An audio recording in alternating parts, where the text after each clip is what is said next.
Hiya. Alright then, now I'm always showing photos of my garden, Gardd Cudd, on Facebook, and people enjoy looking at them. I enjoy showing them off, but I thought I'd give you a little bit of a tour. Now, it's a garden that Kath, my wife, and I have developed over 27 years, and we are situated in Ceredigion, like between 800 and 900 feet above sea level. Anyway, started from scratch on a budget. Come and have a look round, eh? Well, I've started down by my shed rather than perhaps the entrance, but I just thought I'd show you. Got this sort of avenue. Kath's very fastidious, keeps on top of the gravel. We allow self-seeders to come in. You saw there, like Mechanopsis and whatnot. You have other things coming in, but just to keep a path clear as well.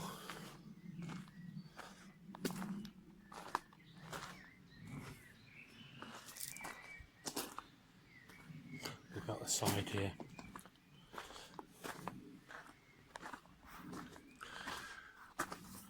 I tend to get all sorts of bits of junk, things that people are throwing away, and try to make something beautiful out of them. This is just insulators, you know, you see them on the power networks. They're just joined together, electricity ones, when they're being upgraded locally.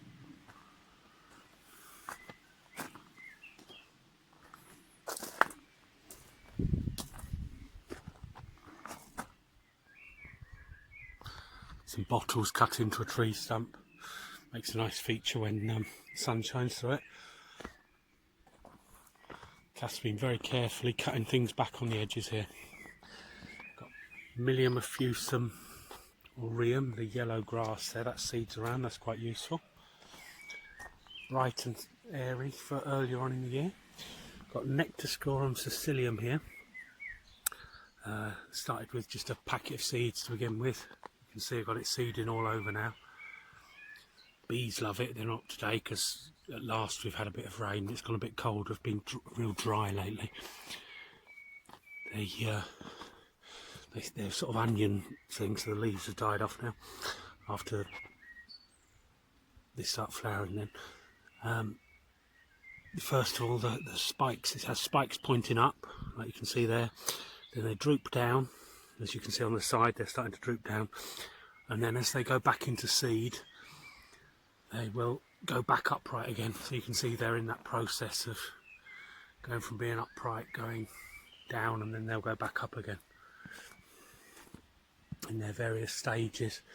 And then once they're all dried out, I'll probably shake out the seed heads in areas that I want some more to grow.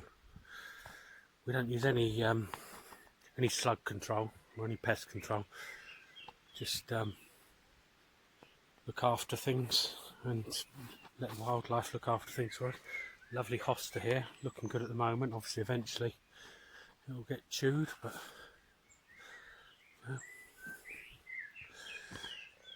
bottle circle, bottles have been pushed into the ground.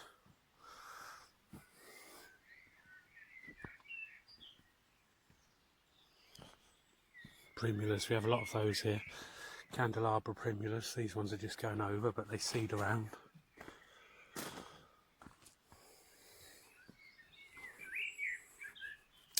We've got to cut that back, cut out the dead there, always something to do. Was a flywheel out of a van engine, thought it was quite attractive, and then a bolt out of a railway bridge, a disused railway bridge I bought from the Vale of Rydal, and this was a pier of one of the spikes of the bridge, piles.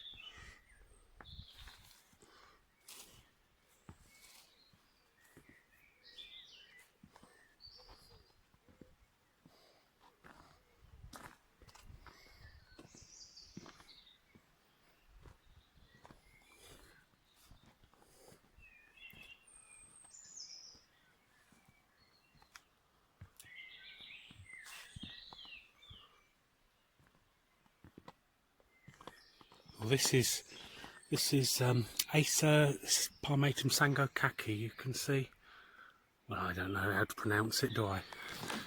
You can see it's got these nice red stems. These leaves, they start sort of a yellowish colour, they go green and then they go lovely yellow again in autumn. Surrounded by a sort of colony of shuttlecock fern, Metusa stratopsis.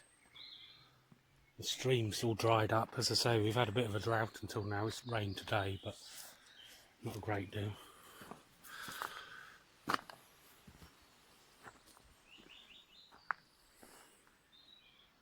You can see the pond's gone down probably 8-10 inches. Quite low water level. We'll go around this way. Here we are, some more Candelabra Primulas. A lovely mealy form on these. Can't recall what the name of this variety is.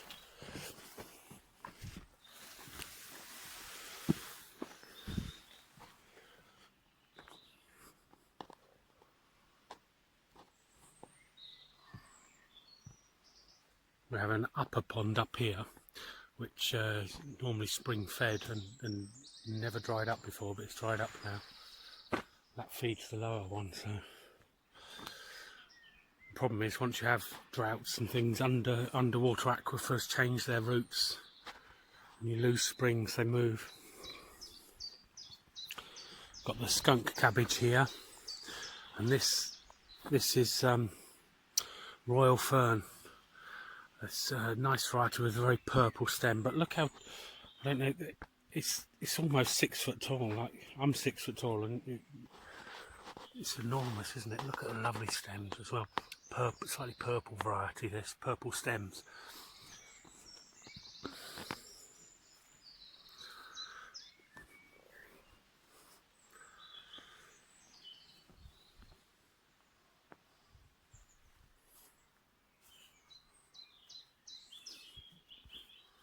We've got nice Rhododendrons there. Well, I'll tell you what I'll do. And we can see, you know, here we are. We have another Osmunda regalis, royal fern, but this one, you see, has green stems. You can see the difference. We did have a Amalantia protecting these Rhododendrons here, and they had a better colour then, and they weren't getting burnt like they are now. We've had extreme heat and we had a very late frost, so not everything's enjoying this year. Let's go under this purple Acer. I just came this way because there's Aconitum monkshood up here. Beautiful blue, isn't it? Of course, that's potentially poisonous too, systemic poisoning apparently, just by handling it. But just such a lovely blue, isn't it? Lovely, lovely flowers.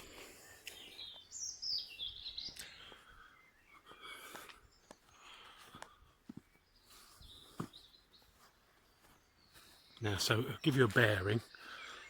Here's the creature tower, but I'll come round a different way to get to that. You can see there. Okay. We'll go back down towards the pond. I've been hacking at this rose rugo, so don't look there. It started falling on the path. We've got these lovely Pyrenees valerian, Valerian pyrenense or something. That's a nice thing that seeds around. But you have to, anything you don't want, we rely heavily on self-seeders. Anything you don't want, you can just pull up and mulch. It's a lot easier to pull up normally when the ground's wet, and you just pull things up and then compost them and mulch them, use them as mulch again. But it's a bit harder at the moment because the ground's dry. But I'll have to get on top of them before they start seeding everywhere. Got Ligularia here. Got a big clump that was started with 3 plants, allowed them to seed around. Recognising seedlings is a really useful thing to do, because you want to keep on top of the weeds so they don't compete with your plants, but you want to let things that you do want to get on and do things. Oh, here we are, we've got a little primula under there.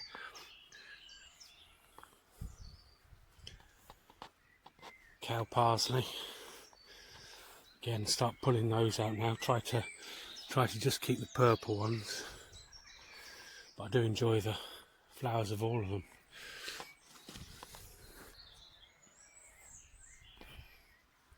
Phlomis rosalania has wonderful structural strong stems. It's not looking that healthy, is it? What's happened again is it's just been so dry, everything's sort of sulking a bit. It's got a bit yellowy, slight curling on some of the leaves. Got a little damselfly there. But these stems, they last well into winter, very strong, upright and dried out forms. You won't see the flowers later, you know, but you'll still have the form of these sort of tiered flowers, dried out with seed heads. That's quite an attractive plant for the winter. There we are. Over there we've got Persicaria polymorpha.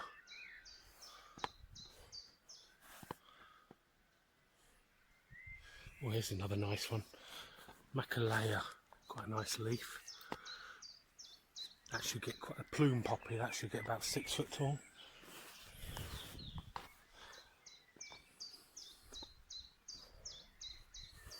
Going back down towards the pond. Steeper gigantea, giant oats, quite nice flowering heads again then. Bit of fennel there. Back up, we had to chop the top off that deodar because it blew over and I had to winch it back up, but it was too heavy to do it in one without removing half of it. But it's got that lovely form, hasn't it? Here we are. Lovely sort of cedar weeping sort of form. Yeah, it was a shame. I lost quite a few years, I think, in the Beast from the East a few years ago. A lot of things blew over.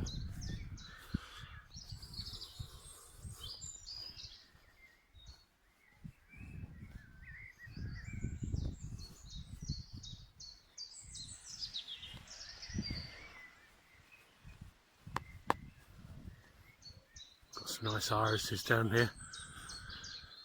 This white foxglove rescued a slightly anemic looking seedling found when doing some road works, so I kept that.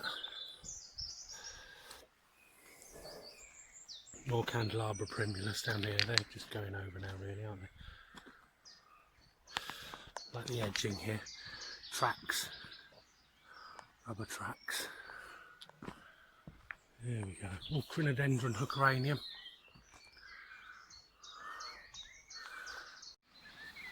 Here's another beauty. Look at this. Lychnis Flosscuculi or something like that. Ragged Robin. Beautiful native, gently self-seeds. Not a lot, but just about enough to maintain it. As you can see, the ponds, this is dried up. There was another spring here. This was normally wet.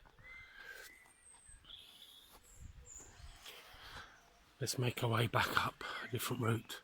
Here we've got this Cryptomere japonica that I've loosely cloud pruned, but it makes quite, it was because it was leaning over after snow hit it and everything. It makes quite a useful platform I can climb up and get some good aerial shots.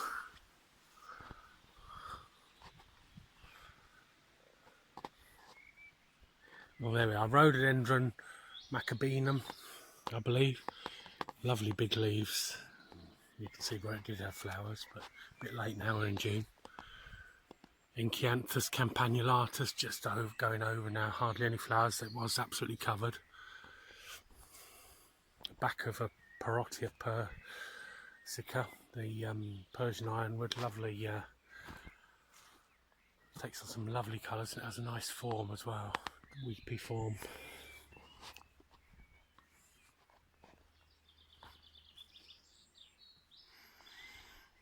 Log wall here. And then we've got Acer palmatum orange dream. Sort of really glows in this shady situation, doesn't it? Beautiful.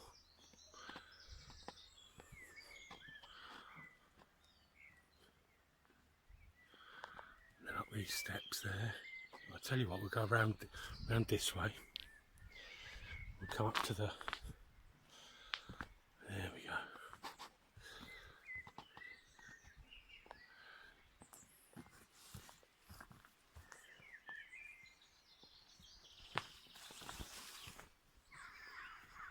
okay, have this field where let wildflowers grow and use the grass as a mulch around the place. Very useful. We'll pick up the grass cuttings and use them to mulch around all the edges and around the borders. Try to keep everything weed free and help maintain the moisture. Look at that then. The beanstalk, more insulators. They are upgrading 132,000 volt pylons in the area. Managed to scrounge these off the cruise. They're very heavy.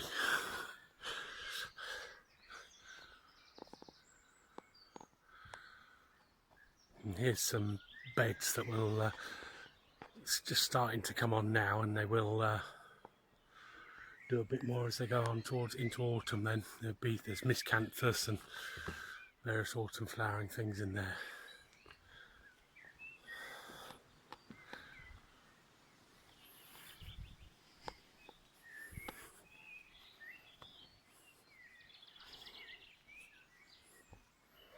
Yeah, beautiful tree anyway. One of the original boundary trees. When we started, it was just a field between boundary. There we go. Another parotia here. See this lovely weeping form. I'll tell you what I'm going to do. I'm going to go down here. We'll come back up in a minute again.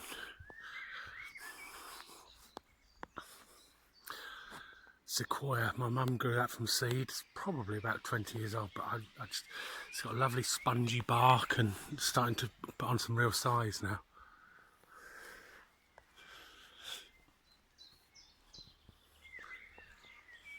There you can see the form particularly of the Persian ironwood there. I do like them. Got here Cornus cowshead just starting to come. Okay, so the flower is actually just the little central piece, and these are bract modified leaves. But again, temperatures dropped or got burnt. I'm not sure. Got little brown tips on them. They shouldn't really have browned up yet. And it'd be nice to see a few more, but maybe they'll come any day now. I don't know.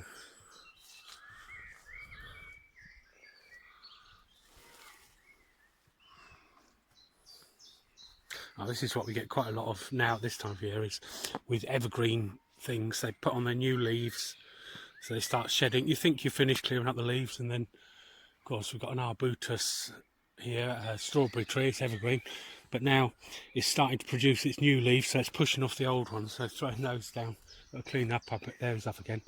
But what I'll do with those, I'll just mow those up, chop them up in the mower, and use those as mulch. Yeah, again, as discussed earlier. We had a few rhododendrons along here. They're all going over now, rhododendrons and azaleas. Got Mecanopsis then again, Welsh poppy. Got some geranium pheum. They self-seed around as well. We've got pulmonaria as well, they do self-seed around. Be careful, they're quite easy to spot, the seedlings of those. You see the back of this ligularia again. Now this is probably just stress really, stress leaves from, got a weeping willow there, but probably just shedding them because it's been so dry.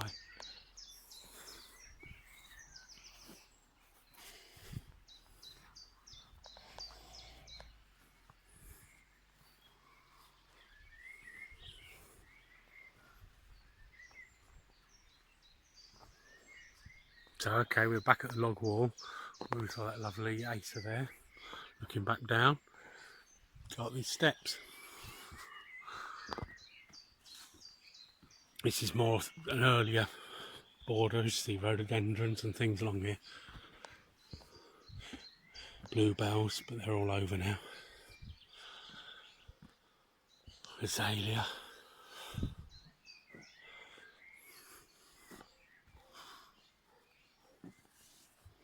Word of warning. I've foolishly got carried away peeling a bit of a silver birch here. You start to get it cleaned up to so the white bark. I took it too far, and you see this band here of sunburnt bark. I peeled it back too much, so it's got this mark now. much more rough bark. What happened was I was just like bits like this and I just got carried away, kept on peeling and peeling. I won't do it again, but you can see how it's got that band of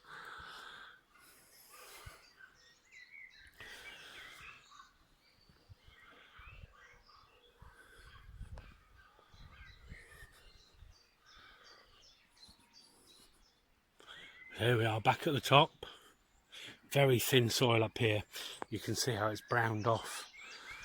A lot of things were wilting in there. They've just picked up now. We've had a drop of rain. That's the London Pride was really wilting because we've only got like 2 inches of soil over shale up here.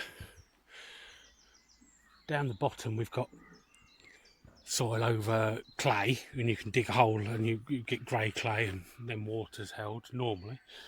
But that's the different temperature, you know, different types of soil we've got here.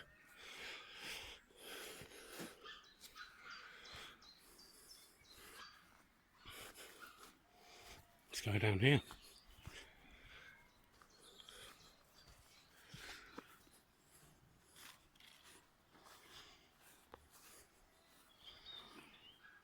Again, this is more of a sort of spring thing. Rhododendrons, Magnolia, still got a few flowers on it.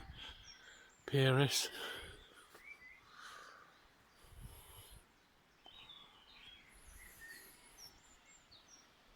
Corylopsis. A couple more aces over there.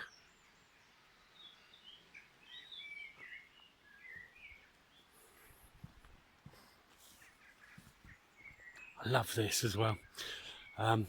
Bamboo here. This is it's got some pretty big stems, hasn't it?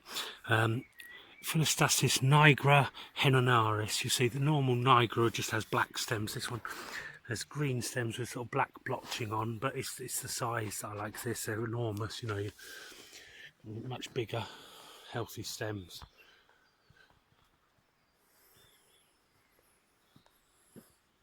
Euonymus elatus. You can't really make it out. You can see the corky stems. If you're lucky, it takes on some nice autumn colours as well.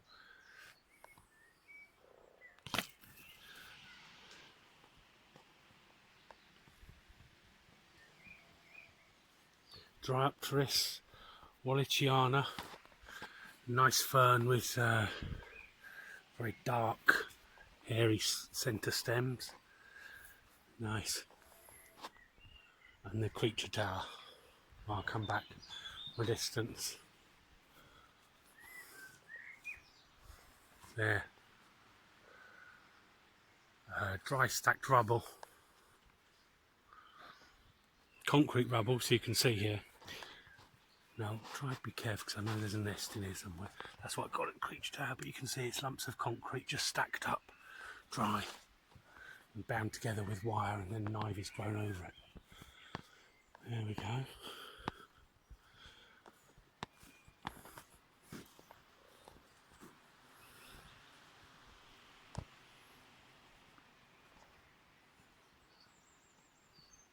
I hope you've enjoyed the tour.